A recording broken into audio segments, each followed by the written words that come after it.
اور نوجوان جو تھا وہ یہ نعرہ لگا رہا تھا کہ نواز شریف نے پاکستان کے لیے کچھ نہیں کیا. آپ کو یاد ہوگا ہم پچھلے 4 برسوں میں جب سے نواز شریف نومبر 2019 میں برطانیہ آئے اس وقت سے ایک بات آپ کے سامنے رکھ رہے ہیں کہ سیاسی طور پر وینٹیلیٹر پر نواز شریف صاحب کو رکھا گیا ہے, زندہ رکھا جائے گا, اور جب تک حالات سازگار نہیں ہوتے وہ پاکستان نہیں جائیں گے. یہ وہ مقام ہے جب حالات ان کی مرضی کے ہیں اور گراؤنڈ ان کی مرضی کا ہے. پچ رپورٹ ان کو دے دی گئی. امپائرز نیوٹرل نہیں ہیں بلکہ امپائرز وہ ہیں جو ان کو جیتنے میں مدد فراہم کریں گے. نواز شریف صاحب پاکستان ایسے حالات میں آ رہے ہیں جب سب کچھ ان کی مرضی کا ہو رہا ہے, لیکن ایک چیز جو ان کی مرضی کی نہیں ہے وہ ہے عوام. عوام کا غم و غصہ ان کے جلسوں میں بھرپور طریقے سے نظر آتا ہے. اور جو بات آپ تک ہم نے ہمیشہ رکھی, پہنچائی, کہ نواز شریف صاحب نے پاکستان کی سیاست کے اندر ایک سپیس کریٹ کر دی. وہ اپنے مقدمات کا سامنا نہیں کرتے. جیل میں رہنے سے انہوں نے انکار کر دیا اور پاکستان سے باہر چلے گئے. اب اس کا نقصان ان کو یہ ہوا کہ پاکستان کی عوام اب انہیں ایکسیپٹ نہیں کرے گی. آج میں کلپ سن رہا تھا اور اس نوجوان کا یہ کہنا تھا کہ جناب نواز شریف کے اوپر کتنے مقدمات ہوں گے, 2 3 4, اور وہ ان مقدمات کا سامنا نہیں کر سکے. آپ کو جیل میں ڈالا گیا, آپ کو سزا سنائی جاتی ہے, لیکن آپ پاکستان کو چھوڑ کر چلے گئے. عمران خان کے اوپر 250 کے قریب مقدمات ہیں, لیکن عمران خان جیل کے اندر ہے اور عمران خان نے ایک سمجھوتا نہیں کیا, ڈیل نہیں کی, نہ اسے ڈھیل دی جا رہی ہے بلکہ اسے کرش کرنے کے روزانہ کوئی نہ کوئی پلان جو ہے وہ ہمیں نظر آتا ہے. ان حالات کے باوجود عمران خان صاحب جیل کے اندر ہیں, اور جو جیل سے باہر ڈر کر بھاگ گیا آج اگر وہ پاکستان واپس آ رہا ہے تو ہمیں سے کیا لگے. تو ویورز, پچھلے 4 برسوں میں جو نواز شریف نے پاکستان کی سیاست میں نہیں گزارے, یہ وہ پاکستان نہیں ہے بلکہ پاکستان بدل چکا ہے. آج سے 5 برس پہلے نوجوان جو نواز شریف کے بارے میں جو اس کے خیالات تھے وہ بدل چکے ہیں, اور وہ ان ہستیوں کو, ان شخصیات کو اور اس لیڈر کو یاد رکھیں گے جس نے قربانی دی اور وہ جیل کے اندر موجود ہے. وہ حالات کے ساتھ سمجھوتا نہیں کر رہا بلکہ حالات شاید اس سے سمجھوتا کر لیں. اور نواز شریف صاحب جتنا عرصہ انہوں نے پاکستان سے باہر گزارا ان کی سیاست کا گراف نیچے گیا, اور عمران خان صاحب جتنا عرصہ جیل میں گزاریں گے نا, ہی از انٹچیبل. اور یہ وہ پولیٹیکل کیپٹل ہے جو عمران خان کے اب حصے میں ہمیں نظر آ رہا ہے, سرویز, اور اس کے ساتھ ساتھ وہ خوف جو نون لیگ اور ان کے اتحادیوں اور وہ لوگ جو ان کے ہینڈلرز ہیں ان کے چہروں پر بہت واضح ہے. اور اس کا حل اب ان کے پاس نہیں ہے ماں سوائے اس کے کہ اس طرح کے آپ جو جعلی قسم کے پاور شو ہیں وہ کروائیں اور عوام کو ایک پکچر دکھانے کی کوشش کی جائے کہ دیکھو مریم نواز شریف کی بیٹی ہے اور اس کے جلسے میں بھی لوگوں کی ایک بڑی تعداد موجود ہوتی ہے. ایک مختصر تقریر تھی اور کنٹینٹ اس تقریر کا صفر تھا, اور شاید انہیں یہ معلوم ضرور ہو گیا تھا کہ ہم نے اگر اسٹیج پہ کھڑے ہونا ہے اور ہم گفتگو کریں گے تو ایسا نہ ہو کہ ہماری کہیں زبان پھسل جائے. ویورز, جو اینٹی اسٹیبلشمنٹ بیانیہ تھا نا اور گینگ آف 5 کی جو بار بار کی جا رہی تھی, نواز شریف صاحب جب سے پیچھے ہٹے ہیں نا تو ان کے پاس مواد موجود نہیں ہے. آپ جب اسٹیج پر جاتے ہیں, لوگوں سے مخاطب ہوتے ہیں تو کچھ آپ پوائنٹس بنا لیتے ہیں, لیکن جلسوں کے اندر خطاب کرنے کے لیے آپ کو بیانیے کی ضرورت پڑتی ہے. اب مریم کے ہاتھ میں جب گینگ آف 5 کا بیانیہ مائنس ہو جائے گا تو پھر وہ عوام کے سامنے جا کر کیا کہے گی. معاشی پالیسیز کا ذکر جو ہے وہ ہم مریم سے کم از کم ایکسپیکٹ نہیں کرتے, اور نہ ہی اس کی وہ قابلیت ہے کہ وہ ان پالیسیز کے حوالے سے کوئی بات کر سکے. اور پھر صاحب بات کر لیتے ہیں کہ کتنے آدمی تھے اس جلسے کے اندر جس کا باقاعدہ طور پر کلیم کیا جا رہا ہے. اچھا, اب ہوا یہ جی کہ انہوں نے اسٹریٹجی یہ اپنائی ہے کہ عام طور پر جب آپ لوگوں کو یعنی کرسیاں کسی بھی جلسے میں نہیں لگاتے تو لوگوں کی یہ کوشش ہوتی ہے کہ وہ ساتھ ساتھ یعنی کندھے سے کندھا ملا کر کھڑے ہوں. تو اس سے چونکہ جہاں پر سٹیج لگا ہوتا ہے تو لوگوں کی یہ کوشش ہوتی ہے کہ وہ سب سے آگے جائیں اور جس کی وہ تقریر سننے کے لیے آئے ہیں اس کو قریب سے جا کر دیکھ سکیں. اور پھر یہ بھی امپورٹنٹ چیز ہے کہ ایسے جلسوں کے اندر اگر جو گراؤنڈز ہیں وہ بھرے ہوں گے تو زیادہ سے زیادہ لوگوں کی تعداد آپ کو نظر آئے گی, اور پھر اس کو مینیج کرنا کیمرے کی آنکھ سے شاید مشکل ہو جاتا ہے. اور آپ جتنا مرضی مینیج کریں, اگر آپ نے سپیسز کہیں نہ کہیں رہ گئی ہیں تو کیمرے کی آنکھ جو اسے فوری طور پر پکڑ لے گی. اب اس کا انہوں نے حل یہ نکالا کہ ایک بڑے سے میدان کے اندر آپ لوگوں کو کھڑا ہونے کا کوئی موقع ہی فراہم نہ کریں, اور آپ نے کیا کیا, آپ نے پورے کے پورے پنڈال کے اندر ٹیبلز لگا دیے. اور جس طرح شادی ہال کے اندر ٹیبلز لگتے ہیں نا جی, بالکل اسی طرح یہ ٹیبلز لگائے گئے. راؤنڈ ٹیبلز کا باقاعدہ انتظام کیا گیا اور ہر ٹیبل کے اوپر 5 سے 7 کرسیاں جو ہیں وہ لگائی گئی. اور مقصد یہ تھا کہ جب ڈرون شاٹ لیا جائے گا تو حد نظر آپ کو سفید چادریں اور ٹیبل اور لوگ نظر آئیں گے, اور ایسا ایک امیج آئے گا کہ لوگوں کی ایک بہت بڑی تعداد جلسے میں موجود تھی. اب آ جاتے ہیں جی کہ کتنے آدمی تھے. عمر دراز جو وہاں پر موجود تھے, اے بی این کے بیورو چیف ہیں. عمر دراز نے جب اپنی صحافت کا آغاز کیا دنیا ٹیلی ویژن میں کچھ برس پہلے, یہ بات ہے تقریباً جی 2016 کی, 15-16 کی, تو مجھے اچھی طرح یاد ہے کہ عمر دراز for the very first time دنیا ٹی وی میں ان کا لائن اسائنمنٹ ایڈیٹر تھا, اور میں عمر کو اور ان کے ساتھ 2-3 اور بھی رپورٹرز تھے جو اس وقت بہت اچھا کام کر رہے ہیں. ان کو چیزیں جو سٹوریز ہیں وہ اسائن کیا کرتا تھا, اور پھر اس کے بعد اس کا فیڈ بیک اور اس کو بنانا, یہ ساری جو ہے وہ میری ذمہ داری تھی. تو عمر نے بہت کلوزلی میرے ساتھ کام کیا. آج اتفاق سے اس کا ایک کلپ میرے پاس آیا جس میں وہ کھانوں کی بات کر رہا تھا, اس کے ساتھ ساتھ جس قسم کے انتظامات کیے گئے. تو میں نے پھر اس کو فون کیا اور میں نے عمر سے پوچھا کہ عمر اس وقت گراؤنڈ کی پوزیشن کیا ہے, کتنے آپ کو بندے جو ہیں وہ نظر آ رہے ہوں گے, اور کیا واقعی یہ کوئی بہت بڑا میدان ہے, اور کیا ہزاروں لاکھوں کی تعداد میں جو لوگ وہاں پر موجود ہیں. تو اس پر اس نے ہنستے ہوئے کہا کہ سر ایسی تو بات ہمیں یہاں پہ کوئی نظر نہیں آئی, لیکن میں آپ کو بتا دیتا ہوں کہ 20,000 کرسیوں کا کلیم کیا گیا تھا, لیکن 20,000 کرسیاں لگائی نہیں گئی. پھر اس نے مجھے یہ بھی بات بتائی کہ جو ہم نے ٹیبل کاؤنٹ کی ہیں تو یہ تقریباً 970-980 کے قریب ٹیبلز ہیں. تو میں نے کہا چلیں ہم ایسا کرتے ہیں کہ 1,000 ٹیبل, اس کو اگر ہم کہیں کہ 1,000 ٹیبلز لگائے گئے تو پھر کرسیاں کتنی لگائی گئی ہیں. تو اس نے کہا جی کہ اگر آپ ہر ٹیبل کے اوپر ایک ایوریج نکالیں, چونکہ ہر ٹیبل پر زیادہ تعداد میں لوگ نہیں بیٹھے ہو, یعنی ٹیبلز پوری نہیں ہیں, 5 سے 7 کی آپ ایوریج بھی لگا لینا, تو تب بھی 5 سے 6,000 بندہ اس وقت ہمیں پنڈال کے اندر نظر آ رہا ہے. لیکن دوسری طرف سے کلیم یہ کیا گیا جی کہ تقریباً کوئی 20,000 سے زائد لوگ جو ہیں وہ پنڈال کے اندر موجود تھے. لیکن یہ کوئی معیار نہیں ہے. آپ کو یہ بھی یاد رکھنا چاہیے کہ یہ وہ علاقہ ہے جو لاہور کی ایک انٹرنس ہے, اور اس کے ارد گرد وہ لوگ موجود ہیں جو بھوک سے ستائے ہوئے ہیں, غریب لوگ رہتے ہیں جی. اور ایک آپ کو وہاں پر گاؤں اور دیہات کا جو ہے وہ ماحول نظر آئے گا. تو یہ وہ علاقے ہیں جہاں پر لوگوں کے بل پورے نہیں ہو رہے, لوگ دھاڑی باز ہیں, یعنی دھاڑی دار ہیں,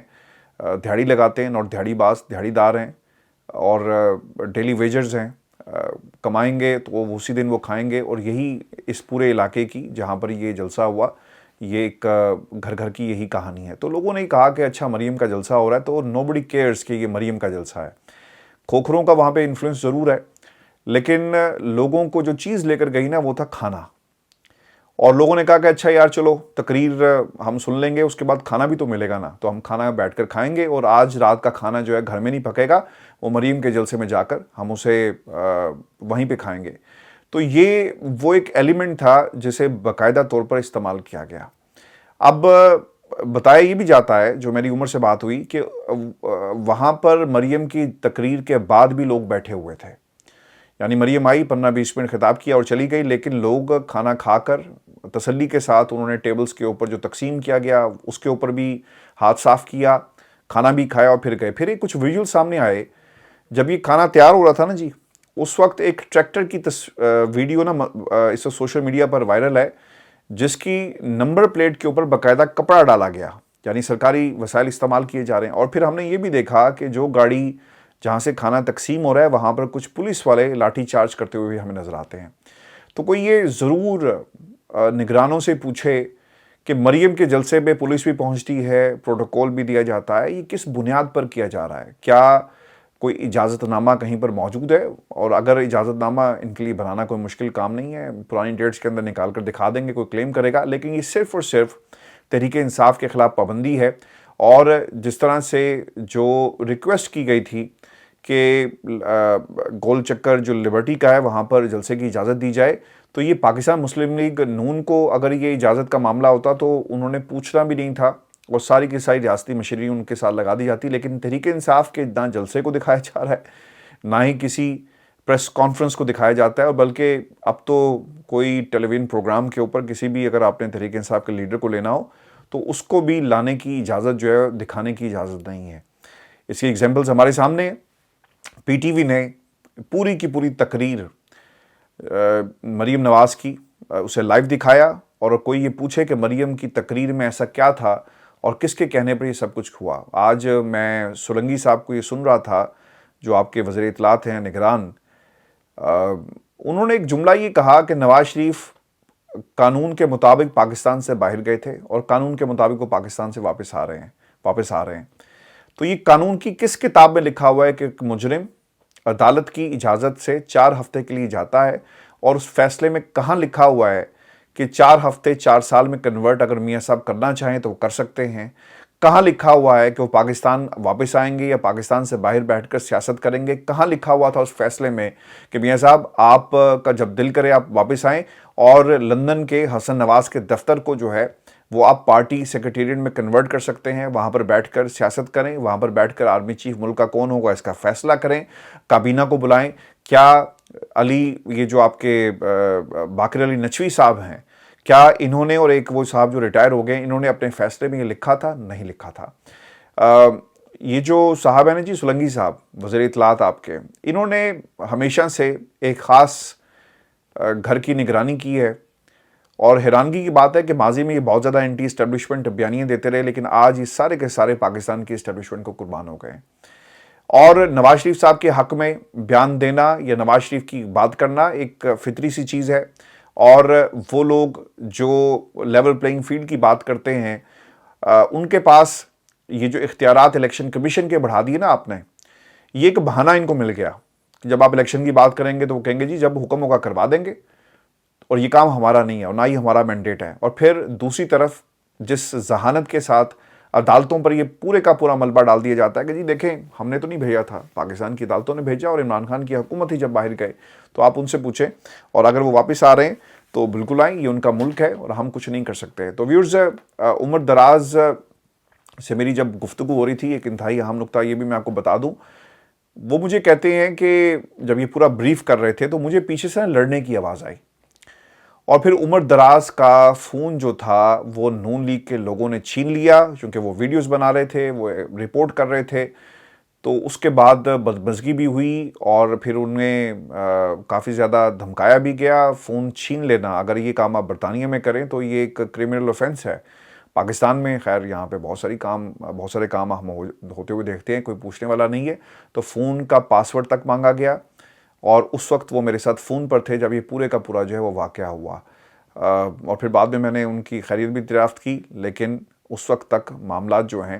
وہ نون لیگ کے لوگوں نے ان کو دھکے بھی دیے, ان کے ساتھ جو کچھ وہ کر سکتے تھے وہ سب کچھ کیا, لیکن بعد میں معاملہ جو رفع دفع ہو گیا. اب اس کے اوپر کوئی ایکشن لے گا, اس پہ انہوں نے ریکویسٹ تو کی کہ نون لیگ کے جو ورکرز تھے ان کی نشاندہی کی جائے, اور ایک صحافی کے ساتھ اگر یہ سب کچھ ہو رہا ہے تو اس کے اوپر ضرور جو ہے وہ پوچھا جائے کہ یہ لوگ اصل میں کون تھے, اور آپ کسی کو میڈیا کی کوریج سے کس طرح روک سکتے ہیں. اچھا, پھر جو مریم کی تقریر تھی نا, اس میں آٹا, چینی اور باقی چیزوں کی بھی بات کی گئی, یعنی کوئی ایسی نئی چیز نہیں تھی جس کے اوپر ہم کمنٹ کر سکیں. لیکن ایک بات جو بلاول خرم دستگیر صاحب نے کی ہے نا, کہ نواز شریف صاحب کا جو اس طرح کا استقبال ہونا چاہیے تھا, ویسے ہی نون لیگ جو ہے وہ تیاریاں کرنے میں بالکل بھی ناکام رہی ہے. اور پھر خرم دستگیر صاحب وہی بات کر رہے ہیں جو عمران خان صاحب کرتے ہیں کہ حقیقی آزادی کے لیے آپ کو نکلنا پڑے گا, گھر میں بیٹھ کر آپ کو آزادی نہیں ملے گی. اب خرم دستگیر صاحب نے کیا کہا, وہ یہ کہتے ہیں کہ گھر بیٹھے آزادی نہیں ملتی, حالات ٹھیک نہیں ہوتے, 21 اکتوبر کو باہر نکلنا ہوگا. اچھا, ہو اب یہ رہا ہے کہ نون لیگ کے اندر یہ جو دھڑے بازی ہے نا, اس کا نقصان نہ سارے کا سارا نواز شریف صاحب کو ہو جائے گا.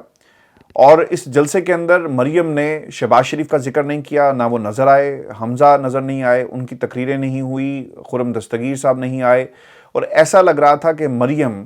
اپنی الگ سے نا کوئی ایک فرینچائز اسے کہنا چاہیے نون لیگ کی, اس کی ایکسٹینشن بنانا چاہتی ہیں, اور شاید